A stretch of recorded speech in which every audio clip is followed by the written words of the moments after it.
Hello, I'm Richard Farrow, CEO of APMG International, and it's my great pleasure to introduce this first episode of the APMG Partner Spotlight, a platform for key leaders to present their innovative solutions for today's business challenges. I'd like to welcome our very first guests, Sheila Roberts, CPO, and David Roberts, CEO of Resilience Professionals, for an introductory session on business resilience, a comprehensive and crucial framework for safeguarding organisational longevity, adaptability and success. In an era where organisations face increasing complexity, uncertainty and disruption, resilience is no longer optional, it's an essential. Please stay tuned for a live Q&A segment following the main presentation. Thank you. Hello everyone, my name's Sheila Roberts. I'm the Chief Progress Officer at Professional Resilience. My journey to business resilience started quite early in my career by recognising the need for resilience in intensive care where I was chief nurse. This continued into senior operational management in the National Health Service. I used my experience of delivering successful change programmes to become a consultant and trainer in many best practices. Today, I'm also a chartered project professional, assessor, chair of examiners. During the pandemic, I used business resilience to help support introduction of online exams, virtual interviews, and building resilience in communities of practice. Hello, my name's David Roberts. I'm the CEO and CRO of Professional Resilience, that is Chief Executive Officer and Chief Resilience Officer. My job is to build an organisation based around spreading the word about the value of business resilience. I come from a background of working on many different project initiatives, starting as a product planner in a marketing department in automotive, running campaigns, through to working as an internal business consultant, merging together 4 or 5 ambulance services within the healthcare business, and ultimately running a healthcare organisation across Europe. So I've done many different levels of work and I've done in many different industries. But what is common to all of these situations is that we were responding to change and we were trying to take advantage of opportunities as they arose. At the end of over 40 years of working in projects and programs, changes and running large organisations, I felt it was a good time to sit down and say, I need to commit some of this learning to print. What have I learned about those organisations that are successful, those people that are successful? And I did that by becoming a lead author on business resilience. In addition to that, I am a chartered project professional and chartered management consultant. Okay, what I'd like to do, everyone, is to give you an overview of the background to the business resilience approach and the business resilience framework. We looked at what it is that organisations really need, and we came to a view that a good definition would be sustained progress delivered at pace. There were 5 authors in the team, and we looked at what it is that organisations really needed to do to make sure they were able to move forward in these volatile, uncertain, complex and ambiguous situations. What we found is that, or if you like, our research showed that what organisations need to do is to continue to ask, how does my product really fit into the needs of their group today? The business resilience framework has 5 domains within it. You see that in the slide. And those dimensions cover the principles and the roles associated with the organisation and business resilience framework. And then something that is looking at the functional capability or foundations, the culture that is built, and a model for how the organisations develops new products, services, practices, or processes. Our approach here is to help organisations make the right decisions in both good times and bad, so that they are able to release adaptations to their offer at the right moment as conditions change.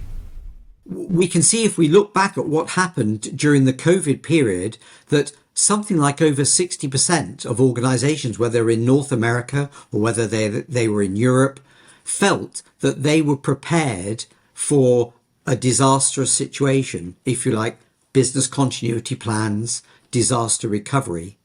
But what they found was, when they tried to implement those plans, that the environment had changed such that only about half of them were really effective.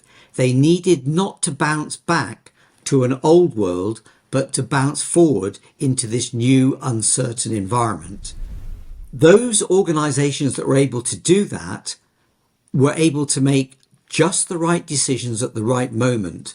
And when others have looked, such as the Boston Consulting Group, into how these organizations demonstrated their resilience in the future, they could see that up to 30% of total shareholder returns came from the right decisions made in difficult times. And the way organizations make those right decisions in difficult times is by anticipating what might be needed and then putting in place an environment to be successful. So business resilience is a new approach. It doesn't take the classic approach of survival, stabilize, rebuild, and resilient, which is the sort of thing that we see with the British Standards Institute. It turns that on its head and says, in good times, we are planning and investing for the right products, services, practices, and processes. We're improving what we're doing. We're building a pace culture in our organization. And we're focusing all the time on not just getting out the next product or service at the lowest cost in the most rapid time. What we're really doing is we are also building a capability that says we are going to be able to respond rapidly to changing circumstances. So the overview of business resilience then is making progress at pace by investing in our people as well as our functional capability throughout the business cycle. So the business resilience framework has 5 domains, and these are the principles which underpin the whole of the framework and the organisation, 3 roles that support the introduction and continued work of business resilience, 8 foundation elements to ensure the organisation is set up well. Importantly, the PACE culture, which David mentioned I would talk about.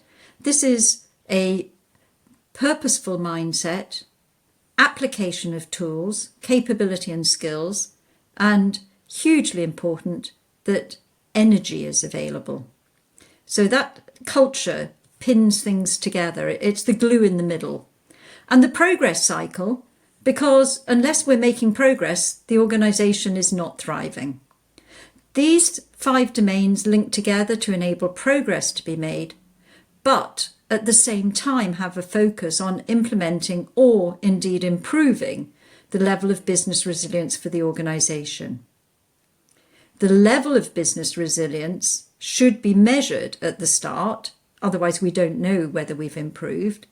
But then as improvements are made, we can use the business resilience profile tool to measure what level of improvements we have. In terms of implementation, we've got 4 different approaches. We call those the pure strategies, and these depend on the organisation's current position and also what its requirements are. This is the only comprehensive framework that we have found to be available for business resilience. Not only does it include the 5 domains, it also includes the business resilience profile to allow measurement of where the organisation is now and also to set targets for improvement. And you can see the blue and the orange lines depicting that. The business resilience framework is designed to be flexible, and implementation can be transitional, which usually works better, or completely transformational. The pure strategies for implementation provide the starting point for this, and they are explained in the book. They're not prescriptive. In fact, the whole of the framework is not prescriptive, but it does build on good practice that you already have in the organisation. We avoid replacing what works. And the organisation is unique, and so we also recognise the need to tailor the business resilience framework, whether it be individual elements or the strategies for implementation. Many organisations, governments, consultancies are grappling with resilience. It's a hot topic, but also an evolving area of work because it's new. Most of the approaches that are out there focus on business continuity or risk management. More recently, we've seen approaches that recognise the need to both survive and thrive, but tend to take that focus with continuity and risk. Standards organisations in the UK, Europe, Asia have added weight to the need for structured approaches. However, they tend to focus on resilience in data and technology management. Searches show that a defined market leader is not there yet. But what is clear is leadership teams have a critical impact on the future success of their organisations. So if they have the vision and invest in a culture of business resilience, then success will come.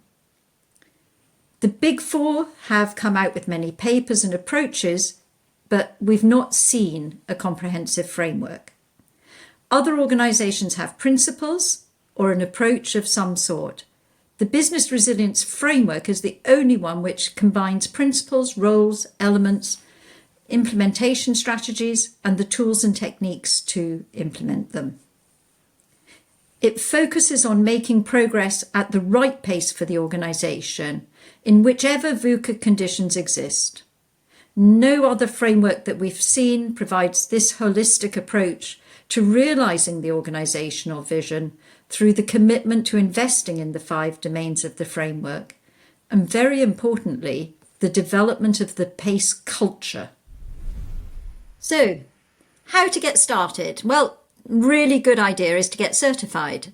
And certification is at the fundamentals level, and this gives you an overview and understanding of the business resilience framework with some of the unique tools and techniques. Normally, this is a 2-day course, and it's got a 1-hour multiple choice exam at the end. Content of the course is based on the book, Business Resilience, a practical guide to sustained progress delivered at pace. And that describes the business resilience framework, the tools and techniques, the profile and the implementation strategies. It's got all you need for the certification. So who should be doing this? Well, it's going to be useful to anyone in the organisation who's going to contribute to or indeed has an interest in resilience. This starts at the leadership level, but we're talking about leaders at all levels in organisations. Managers who are responsible for delivering progress, team members who will deliver initiatives, and anyone who wishes to become more aware of the business resilience framework. So, what sort of jobs would people be doing who might take an interest? Well, it dovetails very well with any of the existing project management roles, including project manager, program manager, team leaders, team managers, departmental managers, change managers, members of the project management, program management office, and indeed up to the C-suite. Any of those in the organisation are going to be relevant. You can see here that we've got implementation of resilience at all levels of the organisation and indeed the partners of the organisation as well, because the organisation doesn't exist in a vacuum. So any level, people can take an interest. And the things you'll get out of it are an understanding of the business resilience framework, how to go about implementing it, and how to measure where you are now and target where you want to be. It explains practical, unique tools to implement and improve business resilience in your organisation, but also recognises those you've got already and absolutely agrees that anything working well should stay. One of the examples of a unique tool is the VUCA storm scale. This allows you to measure how volatile, how uncertain, how complex, how ambiguous things are. And then that combines with others to identify the challenge score, which is looked at both internally and externally. When you're certified, this can help you to become a resilience professional, taking up roles as business resilience owner, resilience professional, or an implementation lead role by having this recognised qualification and taking an organisational approach rather than a narrow, defined approach.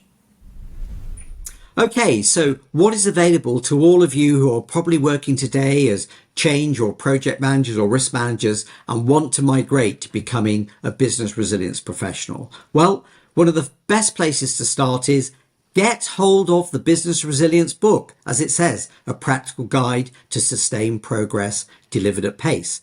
Check out your organisation in terms of its profile, identifying where you're relatively strong and where you are not. With that approach, you can then start to take a more resilient focus across the full set of elements, 22 elements within the framework, and develop a business case for focusing on those things you really need to do in a way that's relevant for your company. Prioritize those value initiatives and start to build a sense of energy and high performance amongst the teams, knowing that you are investing not just in your processes and practices or functional capability, but also in your people, and that you are checking out that the way that you're making progress is the right pace for you and the organisation. Let's take a quick look at where I hope this will lead to. So the idea is then, by following this guidance, we will be developing a set of business resilience behaviours, moving from surviving to thriving, developing a growth mindset within the organisation, putting your business onto a resilience journey. Leaders within the organisation will be able to say, okay, I'm owning this approach. I put in resilience professionals to lead programs, and they will dovetail with our existing project managers. In that way, as new elements are released, such as products and services, we will also have a much stronger or more resilient team within the organisation. So finally, go to the APMG website and have a look at business resilience. See that certification in business resilience fundamentals. And also go to the Resilience Professionals website. Check out the templates. See the things that you can do for yourself and find out where and who to contact for support in developing things like the business resilience profile. Thank you very much, everyone, and look forward to hearing from you soon. Okay, thank you very much, David and Sheila. Really interesting stuff, and this really does seem to be the prime time for such a framework. Unfortunately, we're never too far from the next major disruption, whether that's a recession, a conflict, or a major change in legislation, and any of which and others can have a really significant impact on business operations, which of course is when resilience becomes crucial. Hello to the audience. My name is Mark Constable. I'm with the team at APMG, and I've been keeping a close eye on questions as we've been going through the first portion. So we're going to use the last 10 to 15 minutes of the session just to work through some of those questions. And I think the first one you've got, yeah, that's it there. So first question, why is business resilience needed when there are many other best practices available to cover most aspects of running an organisation? So who do I go to first, David or Sheila? Whoever you like, Mark. Shall I lead off, Sheila, then you can add in there. But okay. If we look at business resilience, what business resilience is trying to do is to ensure that the organisation is able to make progress whilst at the same time increasing its capability to take advantage of either challenging situations or future opportunities. So we're trying to do more than just the one thing with any particular initiative. We're trying to say at the end of this, we may have produced a new product, a service, a practice or a process, but as an organisation, will we then be stronger to take advantage of changes? So first up, there are many, many best practices that you can invest in, and I'm sure many organizations have. But the question really for you is, when we think about the vision of the organization, where are we relatively strong and not relatively strong? And therefore, how do we prioritize those things that we need to do next? Sheila, do you want to add to Can I that? add to that that we recognize that best practices are really good to have in the organization, and having a range of them works really well. Business resilience builds on those good practices. It builds on what works well, and it recognizes the value of those other best practices, but brings them together so that we've actually got, as we said, a comprehensive approach that actually focuses on progress and resilience.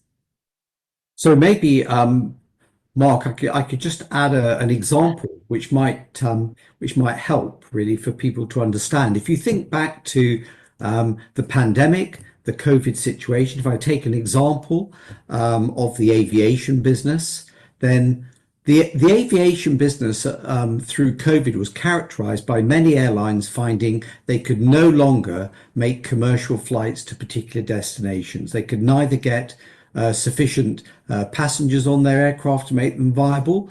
And even if they could, it may be that for some of them, they couldn't really staff those aircraft either. So what we found is many organizations were grounding their fleets. They were parking them up, they were releasing their staff, and they were trying to just make sure that the financial numbers meant that they would be there to live for another day when the pandemic passed. But other organizations, and I can give you the example of Wizz Air, a small low budget organization at the time, saw this as a fantastic opportunity. They bought up landing slots, they hired high quality staff who were being released, they took up options on top quality aircraft at bargain prices, and they continued to fly wherever they could throughout the European environment during COVID. The result is that at the end of the COVID period, they emerged as the leading low-cost airline across Europe from being almost unknown. So a tremendous turnaround by taking a resilient mindset and taking advantage of challenging conditions. So put simply, business resilience is needed because it enables organizations to build on their strengths and bounce forwards into a new situation rather than being concerned about how to keep going in the old world. So business resilience, bouncing forwards, not bouncing backwards. Great, thanks, stuff. Great stuff, both. So next question, should be able to see in a moment. There we go. So I'm an IT professional and recently did my PMP certificate. How will it help me in this role and my future growth? Good. Let's go to Sheila first. Okay, good question. And congratulations on getting your PMP. That's not an easy thing to do either. But how it will help you is it takes you beyond the PMP. The PMP will be a tremendous help to you when you look at what we reference as the progress cycle, but the business resilience framework takes you to look at the organization more widely than that. It helps you understand where you fit, where what you're doing fits to the overall organizational strategy, and strengthening the fundamentals of the organization. So where you're focused in the resilience foundations cycle, looking at the purposeful mindset, whether you've got the right tools to be applying, the right skills and capabilities, and also the energy to do it. So you've got tools that will help you assess all of those things, and your PMP certificate will help you to deliver the initiatives and indeed take up a role as an initiative lead within the business resilience framework, and work with the rest of the organization, recognizing the need for resilience in the initiatives that you're doing, as well as simply delivering what you've been asked to deliver. Thanks, Sheila. Anything to add to that, David? Yeah, just first of all to say, I'm so glad to get this question because I think as an IT professional with a PMP certificate, you should be absolutely front and center here as somebody that the organization really needs. I'm imagining that you could be working for one of the many, many, many organizations that at the moment is asking itself the question, what are we going to do about AI? How is AI going to help us make progress at pace? And where should we apply it in our organization? Well, business resilience will help you go to that point. As Sheila mentioned, there are many different levels within the organizations, and by undertaking the business resilience framework, applying the business resilience framework using the business resilience profile, you should be able to identify which business units will benefit most from the application of AI to deliver progress at pace. How should it be done? Not in a careless way or a frivolous way that passes all of your unique ideas out to the global market, but how should it be done in a controlled way so that you are able as an organization to show how uniquely competent you are to really help your customers and to make a return for your investors. So business resilience, fantastic for somebody with your background. I'm absolutely certain it's going to be able to help you in your future growth. Okay, thank you very much, both. So next question. How can I assess the resilience level of my department or organization? David first. Well, I was going to say this is a fantastic question for Sheila, but I'll just introduce it first of all, just to say that the idea here really is to start by asking ourselves, do I really have an understanding of what resilience is? And I've tried to explain about bouncing forwards rather than bouncing back into an old environment. Just remember to start with that most best practice ideas were based on the idea of a stable environment into which we introduce our brilliant management concepts. But we know that business is not a stable environment any more than the earth is a flat table. So what we're looking for here is techniques which will enable you to respond to the continual changes and take advantage of them. So with that in mind and an interest in taking advantage of opportunity, Sheila, I'll hand back to you to talk about the levels and the way in which the profile might be used and its link possibly to pure strategies. Okay, so the business resilience profile is a measurement tool, and it basically says, so how resilient are we? And it can be used at department level, team level, organizational level. So you use it as required. The other thing is you can use all or part of it, because you can measure either one element of resilience or the whole of the framework, depending what you feel is relevant. But essentially, it's asking the relevant questions to say, how resilient are we? And it uses a scale of 1 to 5 and allows you to consider, where are we now and where do we want to be? If we don't have a baseline, we don't know whether we're improving. We also don't know where our strengths and weaknesses are in order to address those areas that we feel are not supporting the organization's resilience sufficiently. And so therefore we need to actually plug that gap. We can look at what we do about those gaps, as David says, with different strategies. And 4 of these are outlined in the framework. They are the progressive, urgent, responsive, and exploratory. And just briefly, progressive is essentially putting together a program to introduce it in a planned way. Urgent is pretty much we're in a crisis, we need help, and we need to do it all now. Responsive is to say, well, we want to target 1 or 2 areas. We don't want to use the whole of the framework right now, but to target 1 or 2 areas of it. And we'll respond to those, and then we'll move on and see where we are after that. And exploratory is quite different. It's to say, well, we believe we're pretty resilient already. But what we'd like to do is to use the business resilience framework as a benchmark and to consider against that benchmark whether what we're doing at the moment actually lives up to the benchmark, or whether there are a few areas that we could strengthen by knowing what our resilience profile is and which elements of the profile are those areas that we would like to strengthen further. So can you assess it? Use the resilience profile. There is a self-assessment, a very, very high level one, available free of charge on our website, or you can have it as a more in-depth and a more accurate one by talking to us, and we would utilize a consultant to do that. And that's resilienceprofessionals.com, isn't it, Sheila? Absolutely right, Mark. Thanks for the plug. Okay, what's the next question? Let's have a look. So does this require us to discard other good practices in favour of using the business resilience framework? Who'd like to take that one first?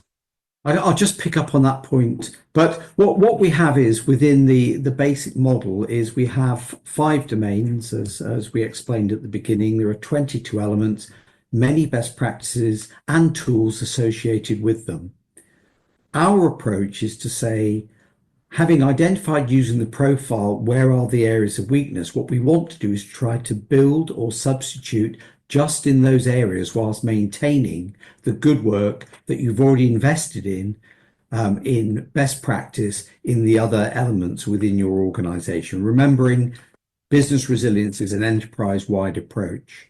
So it absolutely does not require you to discard those things that are working. It asks you to look afresh and say, which are the priority areas for investment, which will make us a more resilient organization, better able to respond to the challenges and opportunities of a changing world. Sheila. Well, what can I say? No, of course you don't have to discard other good practices. They're good.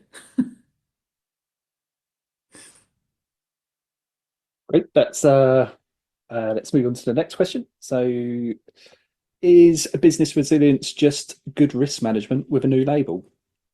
No. Of course it's not. If it was just good risk management, it'd be called risk management, wouldn't it? So no, what it is, it goes beyond risk management. Risk management is part of it, but it doesn't cover the whole of the business resilience requirement. And business resilience actually looks at the unknowns as well as what we know in terms of risk. It looks at innovation. So it's not just about risk. It will look at risk in connection with innovation, but it looks at innovation, and it links very closely to strategy. So it's delivering progress against the strategy.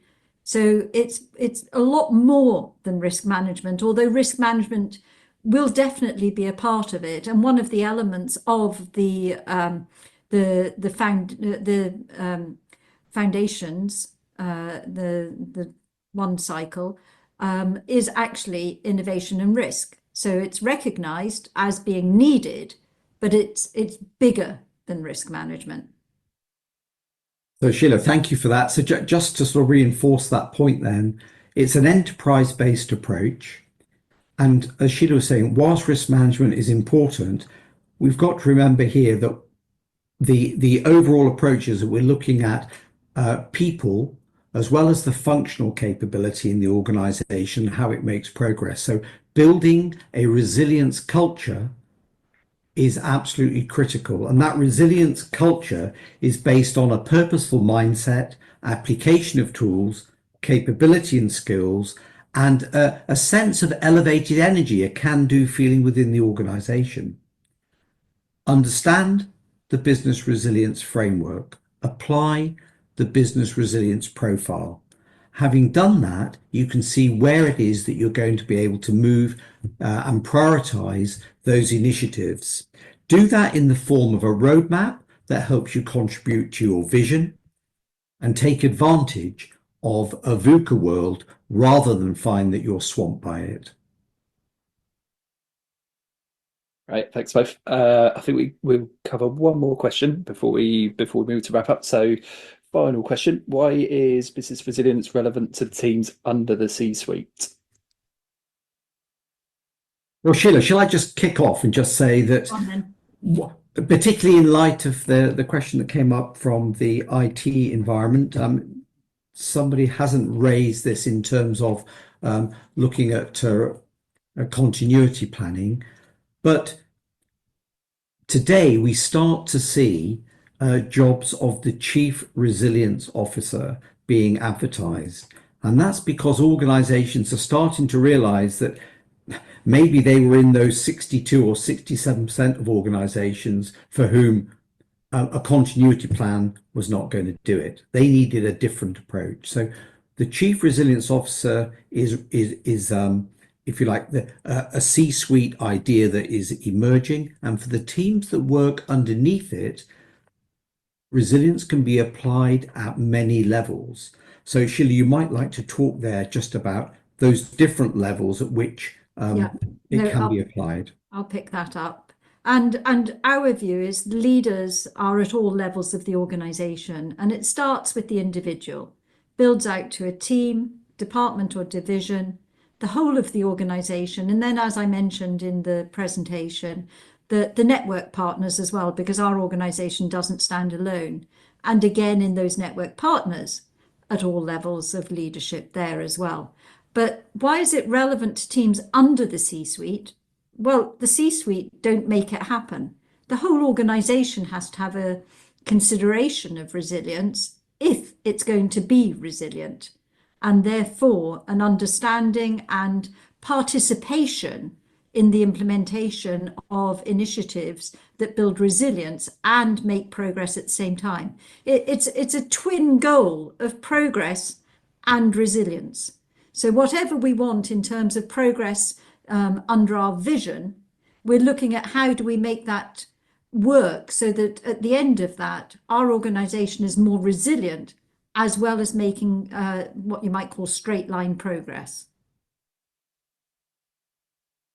Great stuff. Thank you very much, both. Well, that takes us to the end of Q&A, so we'll start to wrap up there. I just thought I'd mention my sort of key takeaway from the session, and it goes back to your Wizz Air example, David, and because I always thought of business resilience as disaster recovery almost, being able to how you recover from a crisis, whereas there can be an opportunity there. So it's about being prepared to seize an opportunity. And I guess in that example, every other airline just saw everything as a disaster, whereas Wizz Air uniquely saw an opportunity and seized it. Absolutely.